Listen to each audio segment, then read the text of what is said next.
C'est donc En place que vous allez nous présenter aujourd'hui. Bonjour Julien Gilles. Bonjour Véronique. On est sur Netflix et c'est vrai que c'est rare qu'on parle de séries françaises et pourtant celle-ci pourrait tirer son épingle du jeu alors que ça part pas bien. Hein. Elle tire son épingle du jeu clairement, alors que sur papier, je vais être tout à fait honnête avec vous, quand j'ai lu le pitch, c'était pas très engageant en fait. Hein. Donc l'histoire d'un quidam, d'un éducateur spécialisé, enfin pas spécialisé, d'un éducateur en quartier, pardon, qui deviendrait comme ça président de la République française, ça me paraissait un peu lourd avec le casting, Éric Judor, Benoît Poelvoort, Marina Foïs.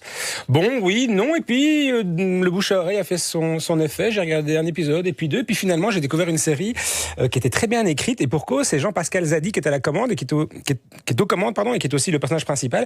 Et Jean-Pascal Zadi, il est même césarisé pour un film précédent qu'il avait fait, qui s'appelait tout simplement Noir. Donc il sait écrire de bonnes histoires. Et c'est ce qu'on trouve ici avec le personnage de Pascal Blé. Je vais rapidement vous pitcher l'histoire. Donc Pascal Blé est éducateur dans la cité qu'il a vu naître, c'est un grand échalas comme ça aux origines africaines, qui se bat au quotidien avec son association pour faire exister le vivre ensemble finalement dans cette banlieue qui est délaissée. Hein, on le sait depuis une quarantaine d'années, c'est quelque chose qu'on entend souvent. Il y a là toute une série de citoyens français qui sont laissés pour compte et c'est bien le sentiment qui les habite aujourd'hui. Stéphane, du coup, par la force des choses, finalement, emporté par un élan, emporté par sa gouaille aussi, décide de se présenter. Il y a aussi une succession de quiproquos. Décide de se présenter à la candidature présidentielle, et après tout, pourquoi pas, histoire de faire passer le message, en fait. Hein, surtout, bien sûr, qu'il n'a aucune chance d'être élu. Et puis, de fil en aiguille, vu ce qu'il représente, vu d'où il vient, il y a un engouement, les réseaux, les médias sociaux, etc. Vous connaissez un peu.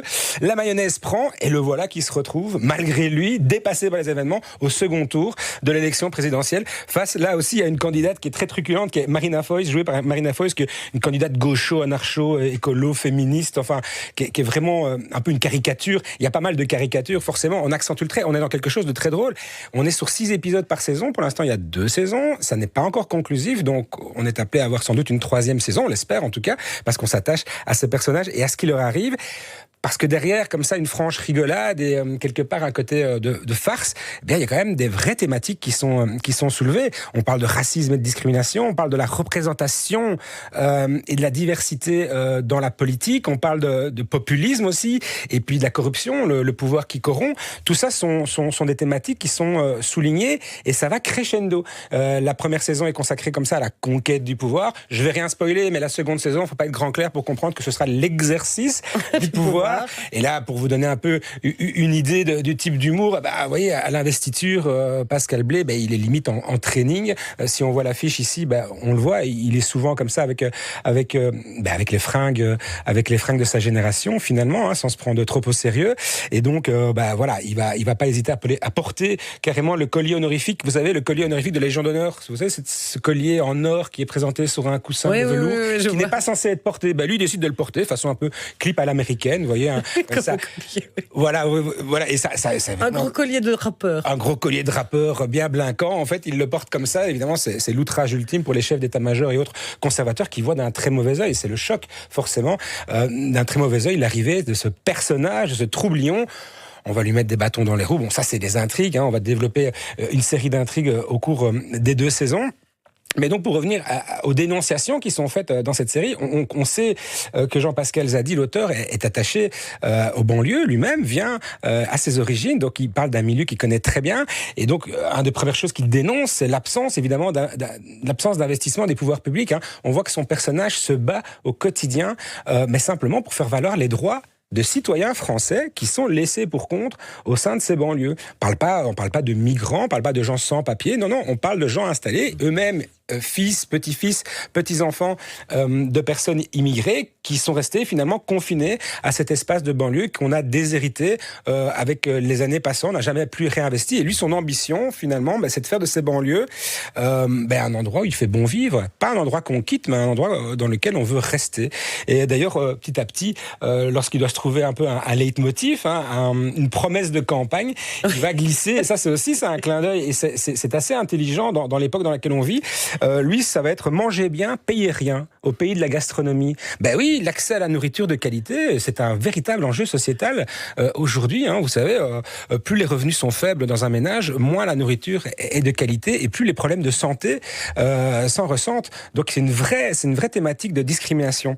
Donc des quartiers laissés à l'abandon par les pouvoirs publics. Non représentés. Non représentés, c'est pour ça que ça marche, évidemment, dans son scénario. C'est parce qu'il vient porter la voix de tous ces gens qu'on n'entend pas, de toute cette frange de la population. Ils sont des dizaines de millions finalement, enfin des millions, n'exagérons rien, mais ils sont des millions à être invisibilisés dans le débat public français.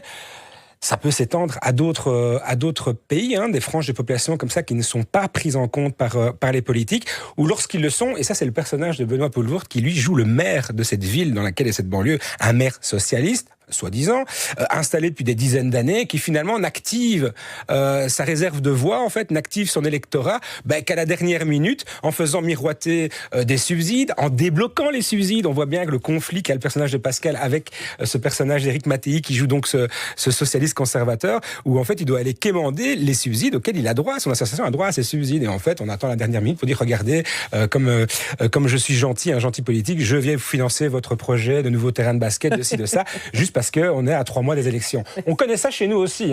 Ça va sans doute que vous avez des travaux près de chez vous.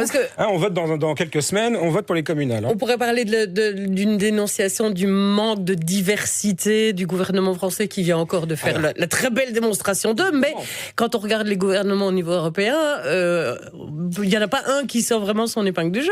Non, et alors là, on va glisser sur quelque chose de plus transversal et qui occupe nos démocraties, et je dis bien nos démocraties à l'européenne, parce qu'on a beau pointer du doigt là ce qui se passe de l'autre côté de l'Atlantique avec des dérives populistes et autres, mais ça n'est pas beaucoup mieux chez nous. Regardez la Hongrie, la Pologne, l'Italie.